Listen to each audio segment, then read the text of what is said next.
All right, awesome. You can do it now. Great. Yeah, so first of all, also welcome from my side. I mean, all of you had a head start and did already 3 meetings, right? That's the fourth, if I see it correctly. So I was on parental leave. Sorry for joining a bit late.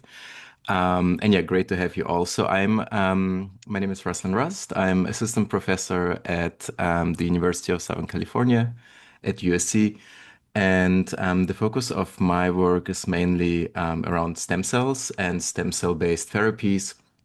And we work on different neurological disorders. One focus of mine previously was mostly stroke research, but now we also work more and more in the field of Alzheimer's disease and see if we can develop cell-based therapies to, yeah, basically improve those diseases. And yeah, I'm very happy to be here. And if I have it correctly on my agenda, it's we will discuss one of the papers, right, of Hmm. the ones that we published recently. So yeah, looking forward for that. And also generally, if you have any questions, reach out to me. I'm always available now from today. Hmm. So yeah, happy to be here. Awesome. Thank you so much for joining us. When as soon as you could, you joined us. So I'm really grateful for that. And today actually it's kind of the first time we've arranged a meeting like this where the students, some of the members got to uh they are like some of the members volunteered and we contributed together on a slideshow over the research that you were a part of. So some of the members will be presenting the presentation today, and we'll be kind of going over that for like the first 40 minutes. And then after that, 20 minutes, we'll kind of have a discussion time. I already have some questions over on Discord. And like obviously, if y'all have any questions, you can feel free to ask right away too. And then depending on what the questions are, either like I can answer, but Professor Russ can answer, or even some of the members who like focus on that specific part of the research for this week can answer. So yeah, hopefully this meeting will can go really well. And yeah, thank you so much everyone for coming. Um, to the members who will present today, um, since it's only like basically like 40 minutes to get through everything, I know y'all did like a lot of in-depth, like I saw the presentation, it was great. But for the first 40 minutes, like go decently in depth, but don't go too in depth. Like make sure it's like more of a not like a run through, but like keep the time in mind because you'll have opportunities to go more in depth during the discussion session, discussion question time when people might ask actual questions about your specific section. But yeah, just keep an eye on the time for now. And to all the members who contributed, thank you so much for, volunteering and everything. And great job on the presentation. So yeah, I'll start sharing the presentation now. I made the introduction, so I'll present that myself. And then after that, um, it should be like the members who contribute to the slideshow, you can just unmute and then you can just start presenting. And then you can say next slide when you want me to skip to the next slide. But yeah, um, and yeah, hello to Professor Winston too. Okay, 1 second.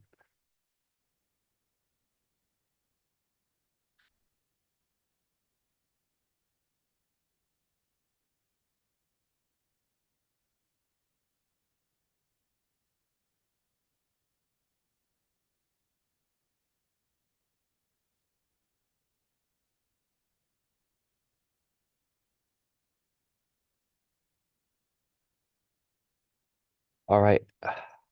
So here we have the slideshow. And this meeting's research was called A Molecular Brain Atlas Reveals Cellular Shifts During the Repair Phase of Stroke. Here are the table of contents. Um, and yeah. So introduction.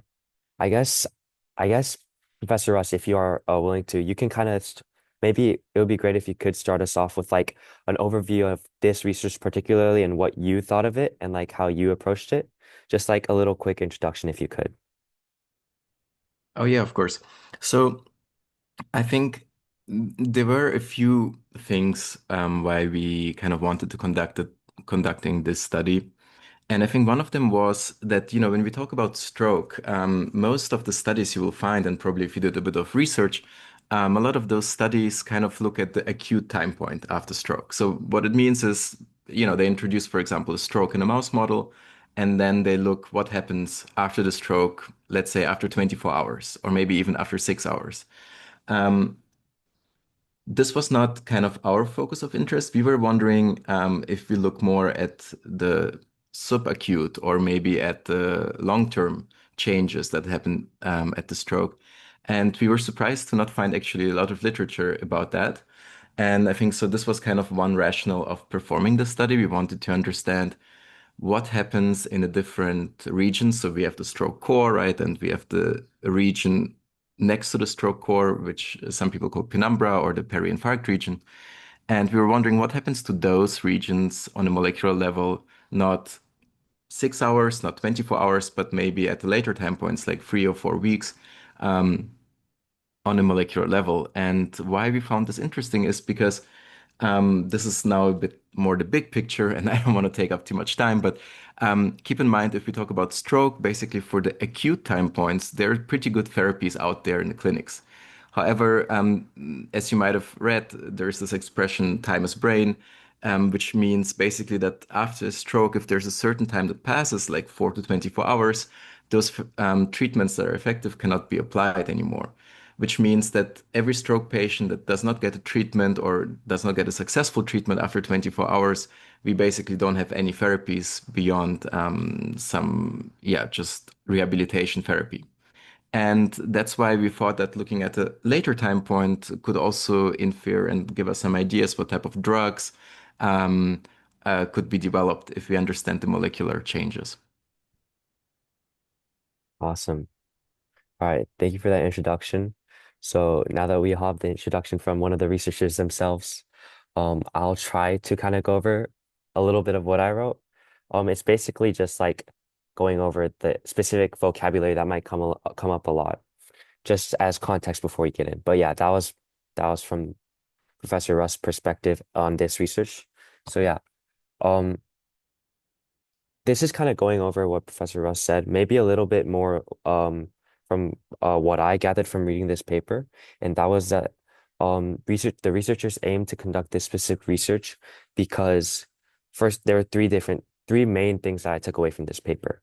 One was that there was like a huge percentage of stroke patients who had non-optimal stroke recovery. That's a very well-known fact, and that this specific cellular contributions are not fully understood. And then the final thing that I took out from this paper is that previous research kind of show like two different sides to this stroke recovery, or like two different sides to the cells themselves, whether they be good or bad to the stroke recovery. So that's what I gathered on why y'all conducted this research. And then the key terms I kind of want to let y'all know about before we go into anything. Um, there are four, I guess. One is ischemic stroke. So ischemic stroke is basically just stroke induced by restricting blood flow to a region of the brain. RNA, that's a transcript of DNA instructions for building proteins. Um, Cell expression, um, or like gene expression. This wasn't like a vocabulary word or like just like it was like a big topic that was showcased throughout the research.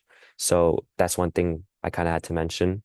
And then a molecular atlas, which is kind of like a map of the cells, and then they're like little characteristics. And then it's like a map across the brain of each cell. All right. So starting the results, uh, I forgot who it was. If you know who you are, unmute yourself and then you can start presenting. All right. So yeah, I'm doing the results. My name is Tonmei, and yeah.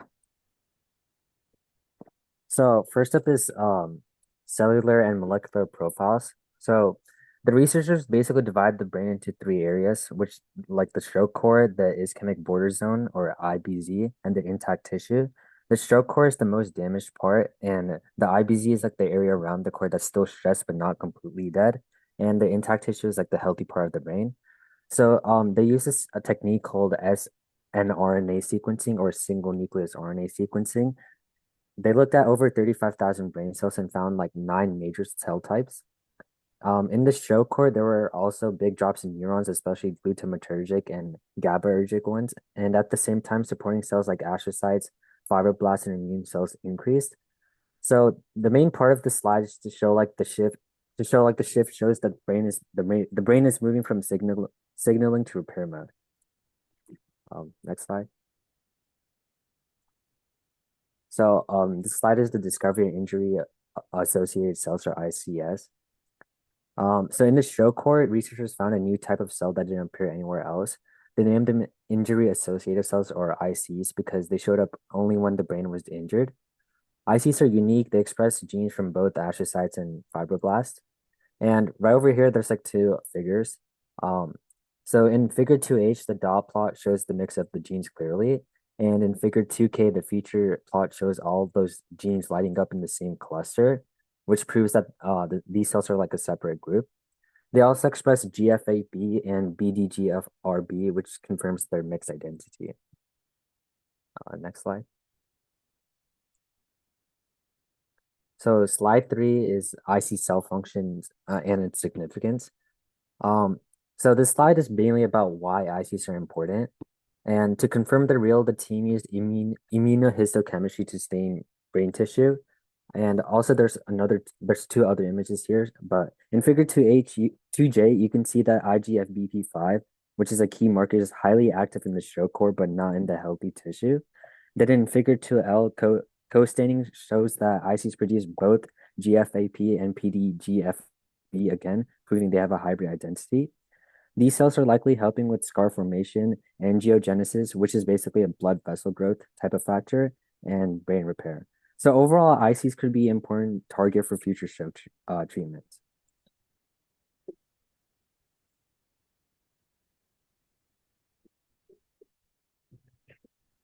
All right, hello everyone. My name is Samian Syed, and I'll be discussing the transcriptomic shifts and pathway enrichment in brain cells following a stroke, and as well as that, I'll be discussing mapping intercellular and molecular communication after a stroke. So after a stroke, most cell types exhibit differentially expressed genes. Certain pathways in the brain cells experience either upregulation or downregulation. So upregulated pathways in GABAergic, which are inhibitory neurons, and glutamatergic, which are excitatory neurons, include synaptic plasticity, axon guidance, and neurotransmitter support.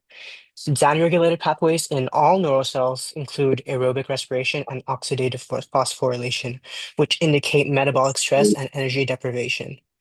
So these differences are likely adaptive because of the altered microenvironment following the stroke. Um, Immune cells showed upregulation in inflammation, and they were also the only cells that didn't exhibit any altered aerobic metabolism. Astrocytes and fibroblasts had enrichment in extracellular matrix organization and cell adhesion pathways. Oligodendrocytes, vascular cells, and pericytes, they took on repair roles following stroke, and some of those pathways include cell adhesion and angiogenesis. The main takeaway here is that there is a pro-regenerative state in the brain following stroke and also a metabolically stressed environment following the stroke. On the right here, you can see that you can see the increase in pathways such as synaptic plasticity and neurotransmitter support, and also the decrease in pathways such as aerobic respiration and oxidative phosphorylation. Next slide, please. So the researchers used a tool called cell chat to analyze interactions between cells. Through this tool, they noticed that communication between cells in stroke tissue was nearly 2 times higher than in intact tissue. Some major signaling cells were neurons, astrocytes, fibroblasts, and injury-associated cells. Cells from the ischemic border zone and intact tissue had lower interactions overall than stroke tissue cells, especially among non-neural cells. Injury-associated cells contributed largely to cell communication, especially to non-neural cells. Interactions in the IBZ were less pronounced as well. Non-neural cells also engaged in fewer communications. Some main signaling pathways were collagen, integrin, and laminin. The main takeaway here is that there is increased intercellular communication following a stroke. And what this supports is the pro-regenerative environment in the brain that the researchers analyzed in the previous section. That's all.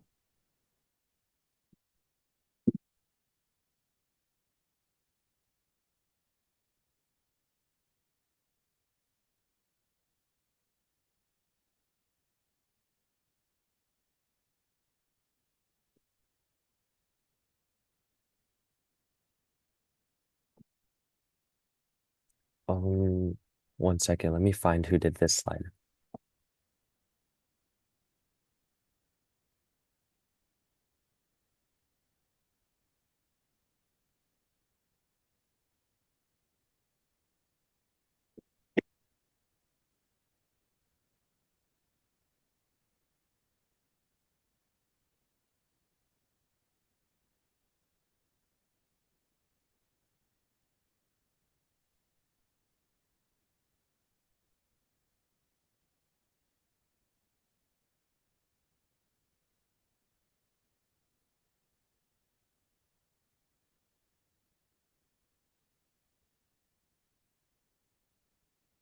Mazov, are you here?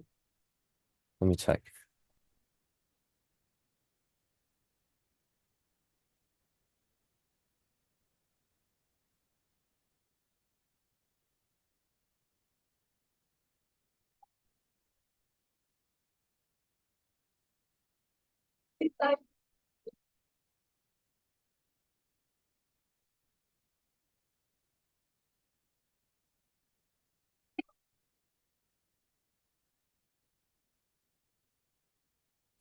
All right, Madhav is not here. So, So I if you guess, like, I can go over it. yeah, actually, no, that would be great. Yeah, of course. Yeah, so I think one general question we had afterwards was, I mean, it's great that we identified certain pathways and certain genes that are expressed in the mouse stroke, but in the long term, I mean, we are working on translational neuroscience. So what we want to know is if those genes that we see also have any relevance to human stroke, right? And we were quite lucky because we discovered that there is actually there was a data set from a transcriptomic analysis of human cortical stroke tissue in basically ischemic stroke patients that died and in control brains. And we could basically see which of the genes in the human stroke was upregulated. And we were actually, so what we basically did is we then correlated what was upregulated in human stroke versus what is upregulated in the mouse stroke. And we were hoping to see that the IGF-BP5, which we were quite interested in, we were interested to see that this was actually upregulated in both in human and mouse stroke, um, which means it could be an interesting therapeutic target. And what you basically see at the bottom is a part of the analysis we conducted. So we basically looked which genes are commonly expressed in human and mouse stroke, which again could be a therapeutic target, but we also looked at which genes are differentially expressed, and this could give you like a species-specific um, signature, which could also show you which, potential targets in the mouse are not relevant to human. Um, I think Madhav did 2 slides, so I'll just skip on to the next slide. Would you like to present this one too? Oh yeah, of course. All right. So basically, the next step was to, I mean, look a bit more into the details. So I told you we had like this possibility to look what is upregulated in mouse stroke, what is upregulated in human stroke, and then what you see here, basically on the right, is kind of an analysis which genes were common and which genes were unique to the species. And what we can do afterwards is, so the gene itself is not very informative, right? We always need to think about pathways that are changed. So what we did is we basically looked at those genes that were commonly or differentially expressed and then classified them into 3 categories. We had like the common genes, the mouse-specific genes, and the human-specific genes after stroke. And we did then a so-called overrepresentation analysis, which basically, so that's extremely simplified, but the general idea is you kind of try to predict how likely is it that those groups of genes of a pathway would be enriched in your data set, and then you see what kind of the reality in your data set is. And basically, those terms that you see here at the bottom left are those pathways that show basically an overrepresentation um, pathway compared to what you would expect.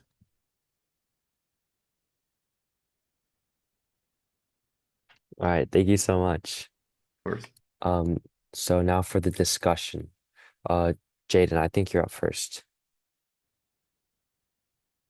Uh, I did the last two Oh actually. yeah, my bad. Rishi, right? Yeah.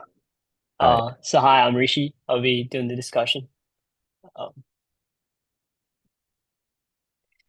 so basically, in the discussion is talking about like the changes post-stroke. So it's kind of highlights the differences in the brain. So basically, there was neural like a lot of neurons lost due to post-stroke.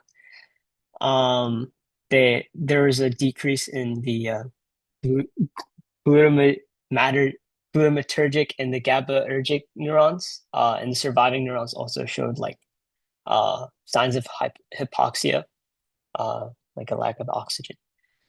There's also the SEMA 3E um, was and the plexin D1 was upregulated in the glutamer glutamatergic neurons. Is involved in the axon guidance in the synaptic reorganization, and there's like mixed therapeutic potential. And ECM remodeling, the ECM remodeling gene was upregulated in the astrocytes, fibroblasts, and parasites. Um, it was um, so they kind of include the collagen integrins. They're involved in like scar formation and vascular remodeling. Um, yeah, next slide. So in the long term, the gal-3 kind of persists in the microglia and promotes inflammation. The serpina 3N was anti-inflammatory, um, and helped maintain like the blood-brain barrier. Um, the ICs were um, the ICs were found exclusively pretty much in the stroke core. Um, they help with scar tissue formation. Yeah. So when comparing this to like humans, like the mice, there's significant overlap. Shared signaling pathways were ANGPTL and SEMA3 and others. And yeah.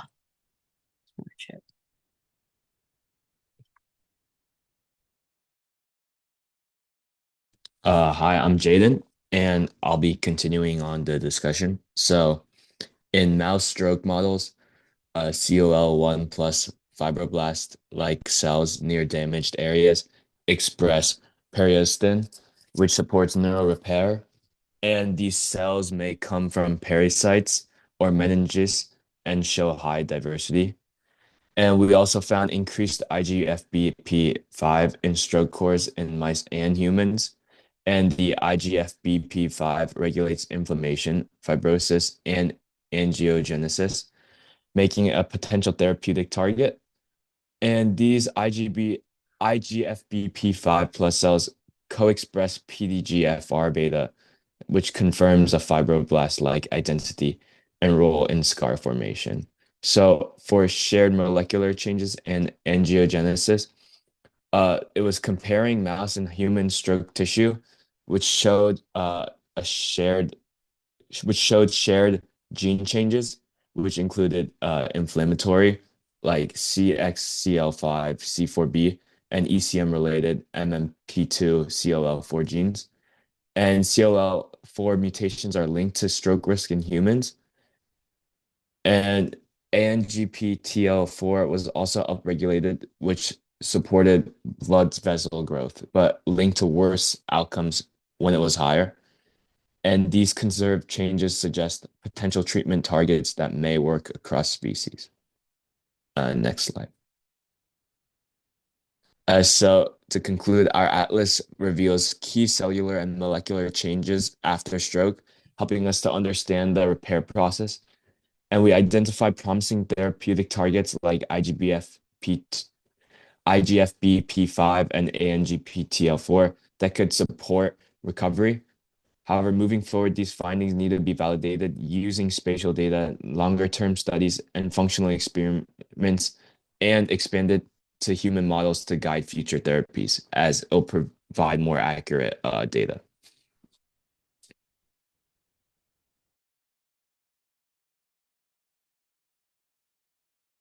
Hi, my name is Delina, and I'll be covering part of the methods section. So, I'm going to be talking about the study design and stroke induction in general first. So, first, this study aimed to map brain cell changes 1 month after a stroke in mice using singular nucleus RNA sequencing. Researchers then analyzed the stroke core, border zone, and healthy tissue and compared the mouse data to a human stroke dataset. They used 9 adult C57BL6J, which are a common trait of laboratory mice, and induced stroke using a method called photothrombosis. Mice were then put under anesthesia and secured in a head frame. Then rows of Bengal, which is a light-sensitive dye, was injected. When exposed to a cold light for 10 minutes, it helped to block the blood vessels in a targeted brain area. So, to make sure and confirm that the stroke actually worked, they used LDI, which is laser Doppler imaging, which measures blood flow and showed reduced circulation where the stroke was induced, meaning that the stroke was there. Next slide, please. After inducing the stroke, the mice were then cooled and their brains were carefully removed for study. Using a tiny tool, precise circular sections of the brain tissue were extracted from two areas, which is the stroke core and the surrounding border zone. These tissue samples were either frozen for RNA sequencing or preserved for detailed staining and imaging. For staining, the brain slices were cut into thin sections about 40 micrometers thick. And the slices were first blocked with serum to prevent non-specific binding. This stops the antibodies from sticking to the wrong parts of the tissue and improves staining accuracy. Next, the tissue was then stained with primary and secondary antibodies to label specific proteins. To visualize cell nuclei, the slices were marked with DAPI, which is a special fluorescent stain that binds to DNA. Under the microscope, DAPI causes nuclei to glow blue, and it helps researchers see how many cells are present and where they're exactly located. Finally, the stained tissue slices were mounted onto slides for further imaging and analysis. Thank you.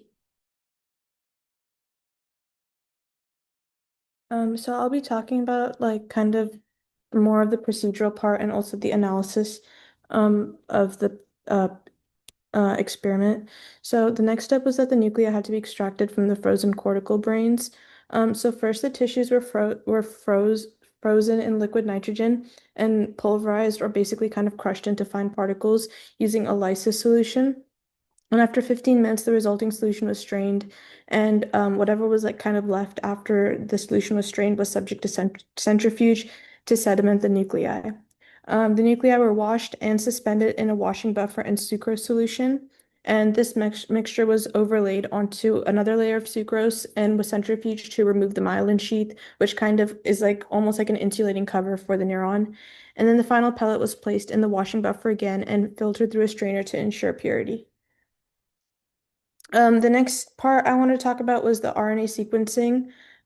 So this slide just kind of covers a lot of the programs and that were used for the sequencing. So the nucleus from the stroke and the non-stroke mice were processed on a chromium system.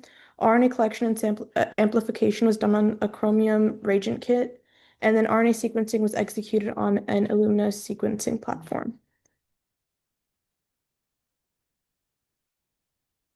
And then clustering and annotating of cell types. So for this to happen, the single nucleus RNA sequencing, or snRNA, data alignment and gene quantification were performed. Cells were screened, and those with greater than 5% mitochondrial gene expression were excluded. And basically, the various different cell types were differentiated based on established markers.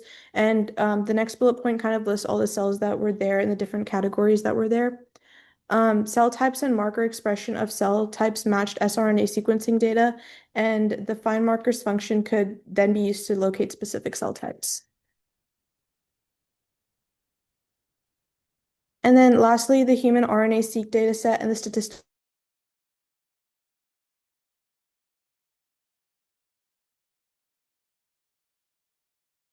compare and kind of have like a very standardized analysis of the mouse and human stroke data.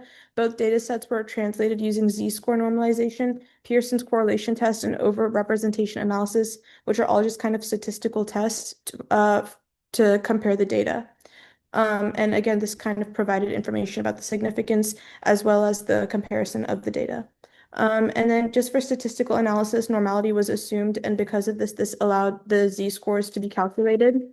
And then one-way analyses of variance followed by Tukey multiple comparison test was performed for cerebral blood flow measurements.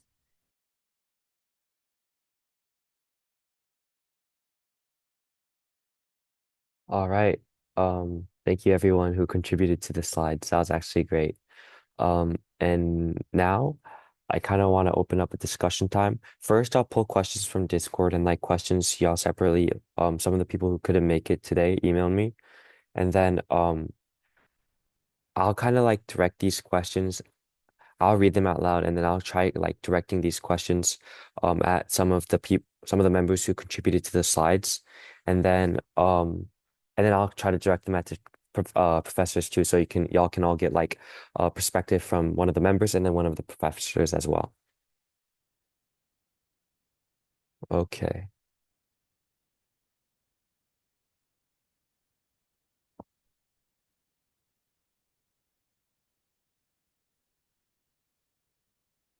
All right, I guess this question I'll ask Professor Russ first.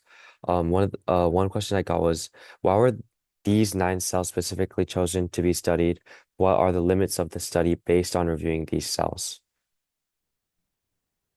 Oh yeah, that's a great question. So, um, you might have noticed when you maybe looked through this paper and maybe related papers that build some sort of a molecular atlas, that all of them have different amounts of cells they look at. They collect different amounts of nuclei or cells, and so this can vary from study to study. I think our approach here was to identify major cell types where we also collected enough of them in our samples. So what means is, let's say if you collect 1 million cells, you obviously can build more groups than if you just collect 30,000 cells, Mhm. because you need also to have a certain amount of cells from each group to infer some sort of like valid information from there. So this was kind of our starting point, and we basically looked at the major cell types of the brain and classified those cells accordingly. Okay, thank you. I think if I were to choose a member from the slideshow, it'd be Tanmay. Would you like to try answering that question from your own perspective from reading this paper, or you Wait, can can you pass? repeat the question again? Sorry, I didn't Yeah, hear. is why do you think these 9 cells specifically were chosen to be studied? And then what do you think choosing only these 9 cells limited the paper to? Like what else do you think could have been also discovered if they had investigated more than these 9 cells? Um, can I get like a moment to think about it? Yeah, sorry, I'm just All throwing right, this and on no, you yeah, because it's you had okay. this Yeah, slide. Yeah. yeah.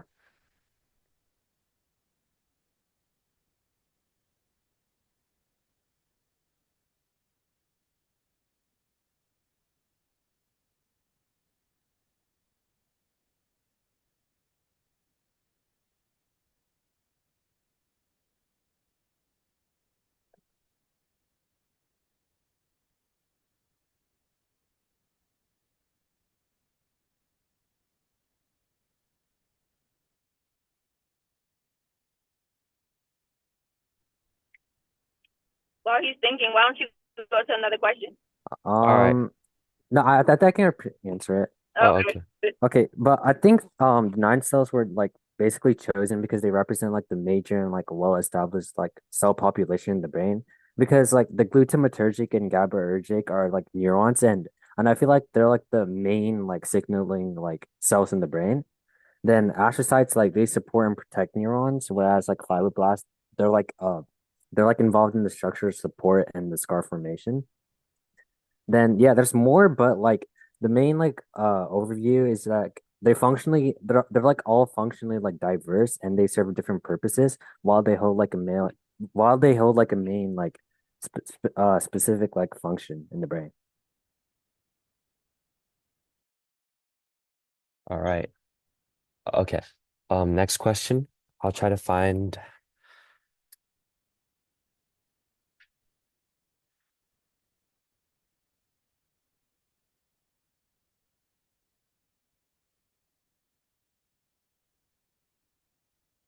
Okay. Samian had actually a pretty interesting question. Um, I'll throw this out at Professor Russ, and I think even Professor Winston, you could kind of look at this from like not a specifically like this um paper confined point of view, but it's talking about is it possible to take injury associated cells out of a person or mouse and give it to another person or mouse post-stroke to hasten and intensify the pro-regenerative environment. So Professor Russ, I'll take that I'll give you that one first. I'm sorry, could you repeat the beginning of the questions to take what out of a person? Yeah, to take the injury associated cells out of a person or Okay. mouse and then give it to another, and then to see if it would intensify the pro-regenerative environment. Yeah, so I mean, from a person, probably it's difficult, but I mean, you could obviously do this in a animal experiment. Th This would work, and I mean, it depends a little bit. I think what you need to see is obviously there would be some sort of a potentially immune rejection, right? I mean, we all know the problems of organ transplantations to a certain degree. You can also have that with cells. Um, so you probably would need to immunosuppress the donor animal that receives those cells. But yeah, these are studies that are can be done. We have like I mean this particular one was not done, but what has been done in the past is, for example, you can take neural stem cells from a young mouse and transplant those cells into an old mouse and see if you know the amount of neurogenesis or regeneration improves. So these are actually quite interesting approaches. You just have a few limitations like immunosuppressing potentially the animal depending on how long you want to keep the cells in there, and also the cells need to be able to survive in the other animals, which I could see as limitations. But generally, yeah, great idea for an experiment. I guess kind of branching off that, I kind of wanted to ask Professor Winston a question too. It would be like, um, to Professor Winston, have you had any like previous work regarding transplantation or like immune rejection of specific cells? So I don't necessarily focus on cells specifically, but I look at extracellular vesicles. And so these are vesicles that are released from cells and they will carry properties of the cells in which they are released. So we have injected extracellular vesicles, say from an Alzheimer's disease patient. We've injected them into the brains of wild type mice, and we've seen that those wild type mice can start to develop AD-like pathology. So we've done experiments like that. We haven't fully assessed like if there's any like immune rejection because we were specifically looking for the accumulation of an AD-like protein. So similar in the regard of what you're asking, but just looking at it from a different perspective. It's actually really interesting. Thank you. And also I saw that Madhav just joined. It's actually really early where he lives, so like it's totally understandable. But Madhav, I kind of wanted to give you a chance to go over your part of the paper. I know Professor Russ did go over it, but like, would you like me to like pull up the presentation again, or would you like to just go over it really quickly, just on your own? Yeah, I would definitely just go over it right Okay. now. So sorry for the inconvenience regarding. So first of all, my topic was transcriptome response analysis in human cells and mice cells, basically. So first of all, it was given in the paper regarding the fact that how the data was compared with a GEO data set called GSC 56267.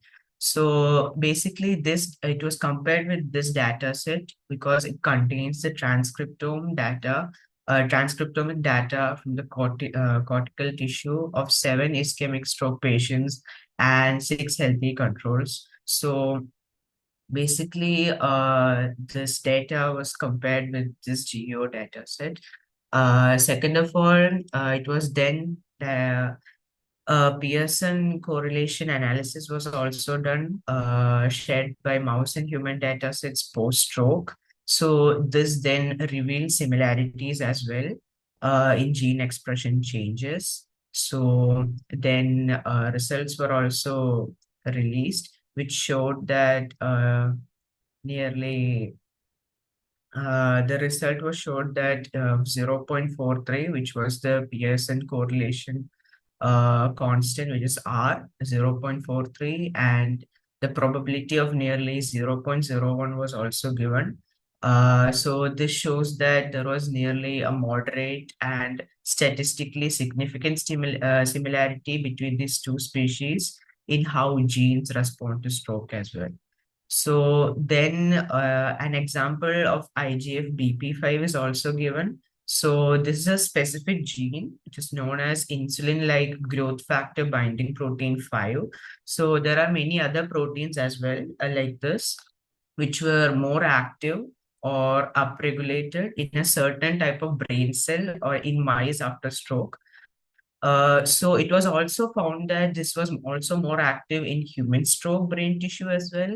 So this also suggests that some important molecular responses to stroke are shared between mice and humans. So if I'm right, it was earlier seen that this was only happening in mice cells, but after this analysis, it was also found that it was also active in human stroke brain tissues as well.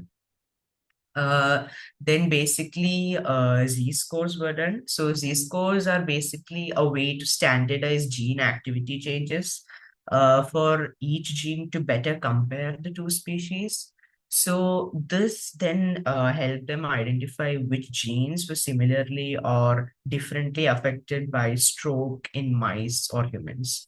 So basically, a few key findings were also found, which said that regarding the fact of inflammation, some genes were given, that is CXCL5, CD44, CD36. They basically interpret the fact that how inflammation, they give the finding regarding the fact that which all genes were involved in both mice and humans, which are more active. So the genes of inflammation, neural plasticity, and ECM remodeling and vascular remodeling were active in both mice and human cells itself. Then this basically gives us the summary that that stroke in after a stroke, mice and humans show similar changes in the activity of many genes, especially those involved in inflammation, brain repair, and blood vessel changes. So this also supports the idea that mice can help us understand what happens in the human brain after a stroke as well. Lastly, an ORA, which is an overrepresentation analysis, was also done among the top 2000 upregulated genes. So upregulated means the genes which were in high amounts in some parts of the brain.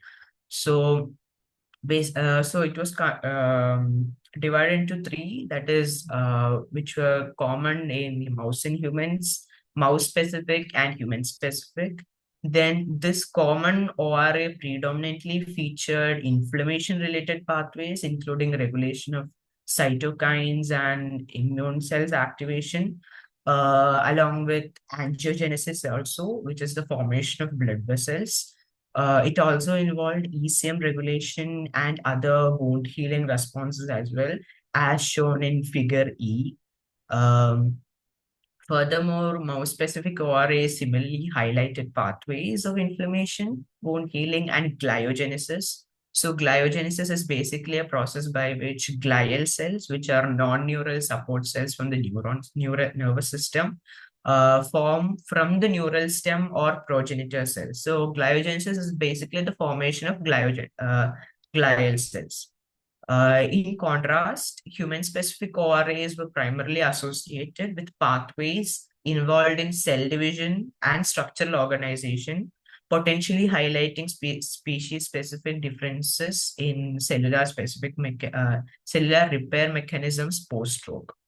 So, in summary, this analysis underscores the substantial cross-species similarities in stroke-induced transcriptomic changes, especially in key pathways related to inflammation and tissue remodeling, highlighting conserved biological mechanisms that could inform the development of therapeutic strategies for human stroke recovery.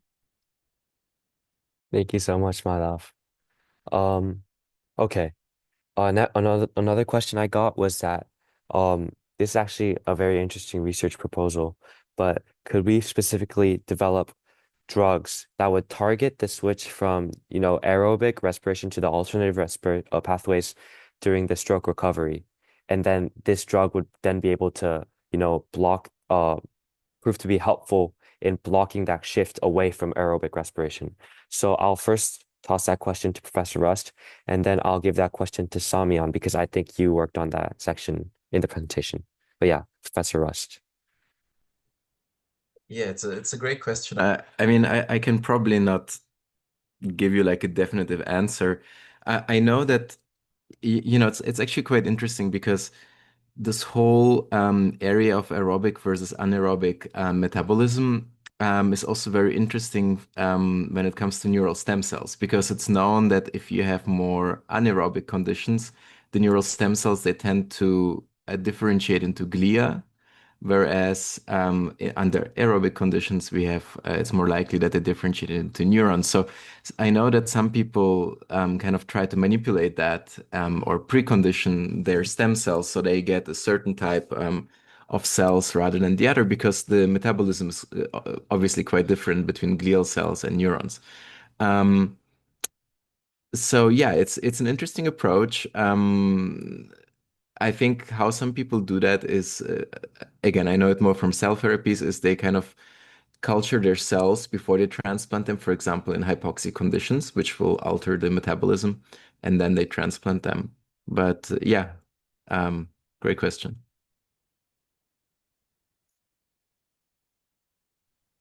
All right, Samion, do you have anything to say to that question? Sorry, it was like it's the question from Kaylee, correct? Yeah. So what I thought about that question, I thought it was interesting. So I don't know specifically about drugs. Obviously, I just did the research on this part, but what I do think is that it's a good question. So the aerobic respiration isn't necessarily blocking the regenerative state that the brain enters. It's just like it's like co-present, I guess. They're both present. The brain enters both a regenerative state and a metabolic stress rate state. So what I do think is I think that's a possible experiment that could happen. You could try to neutralize that state of metabolic stress to enhance the I guess the pro-regenerative state more, because they are kind of like like they're going on at the same time, where one, it is a pro-regenerative state, and because it takes energy, you are now metabolically stressed. You could try to do a drug that has both that pro-regenerative state but doesn't, I guess, decrease your aerobic respiration or your oxidative phosphorylation as much. I'm not sure if that's necessarily possible, but I do know that it could keep cells alive under hypoxia. So that's what I've learned from that question. All right, awesome. And then I also kind of had a question that kind of combined this with Alzheimer's for Professor Winston. So like ultimately Alzheimer's, like it has abnormal proteins, but then the neuron death is also a part of it. So would stem cells have any therapeutic potential in Alzheimer's at all, in your opinion, Professor Winston? It's very possible. I'm gonna be honest, it's not my area of expertise. Ruslan may have a little bit more insight, but I feel like they have been looking at ways to, reprogram cells in a way because, yeah, if you have cells that are constantly dying, if there's a way to save them and prevent them from dying, that potentially could be half the battle. So I think all things are possible. It just would be a matter of, being specific in how you ask that question. So sorry I can't help more, but I definitely think there are probably studies out there that are looking at stem cells as a way to recover what's lost or regain function of cells that are dying due to the accumulation of proteins like amyloid and tau. Thank you. Professor Rust, do you have any previous knowledge on like stem cells against Alzheimer's particularly? Yeah, I can follow up on that. Actually, we know a little bit about it. So with Alzheimer's, it's a bit more complicated.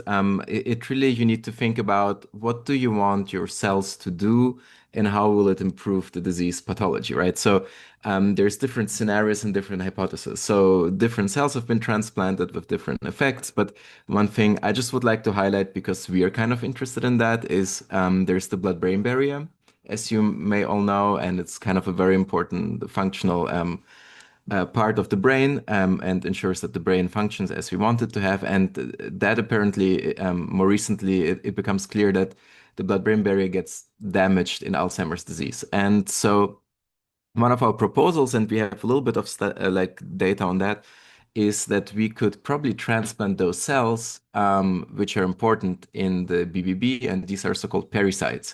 So in our lab, we actually can culture pericytes from induced pluripotent stem cells. So we can basically get pericytes which are very similar to the ones in the brain.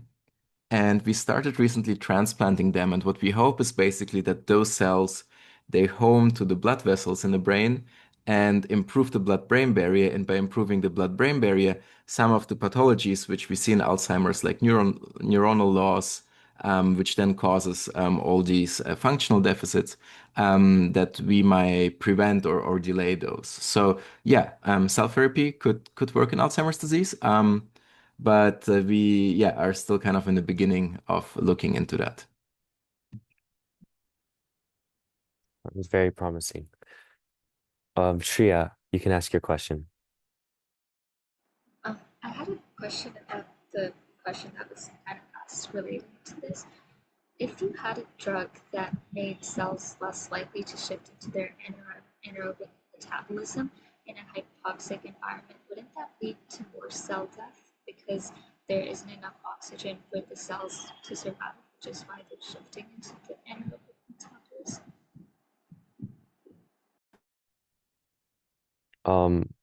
I think that is true. That is something you have to take into account. Professor Rust, do you have anything to say to that?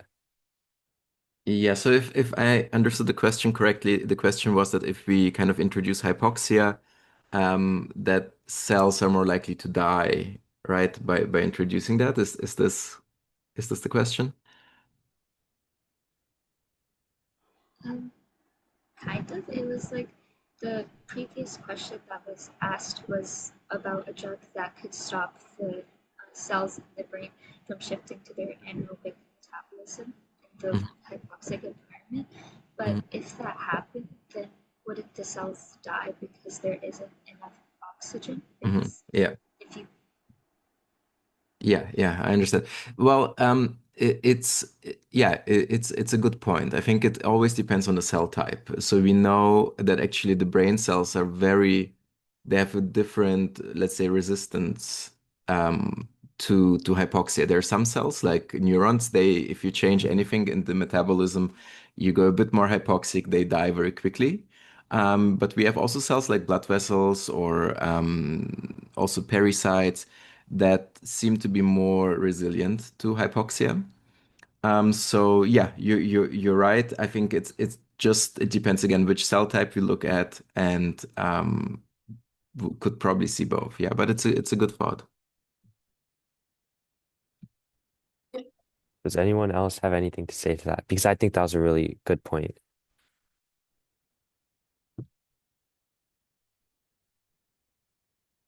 All right, if not, I think we have like time for one more question, so I'll try to get one more in. Um,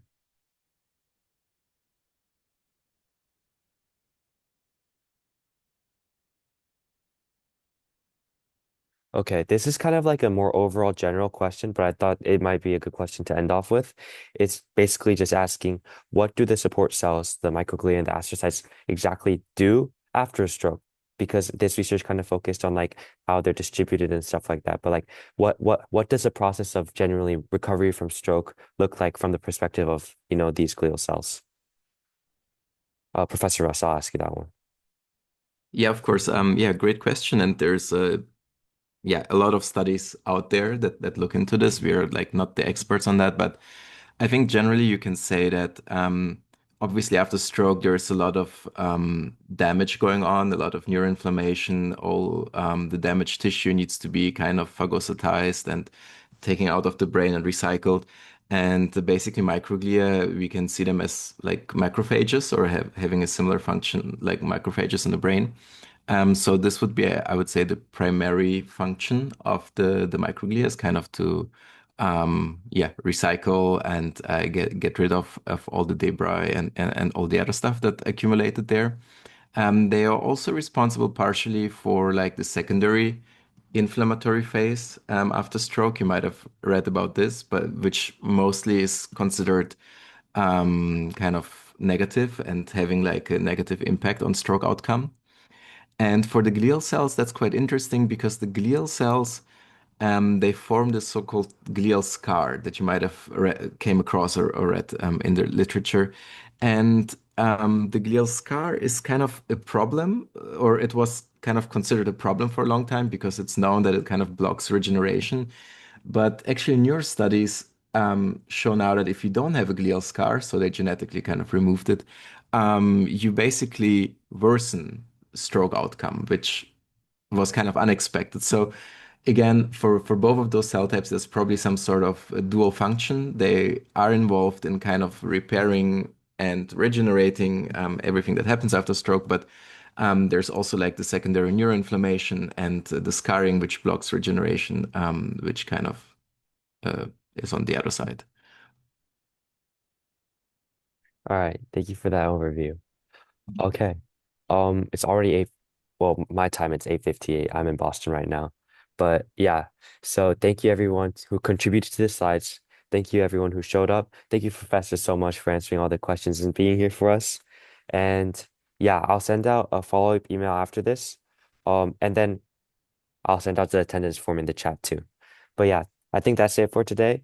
Thank you everyone who showed up and everything. And yeah, let me know if you have any questions or concerns. Thank you.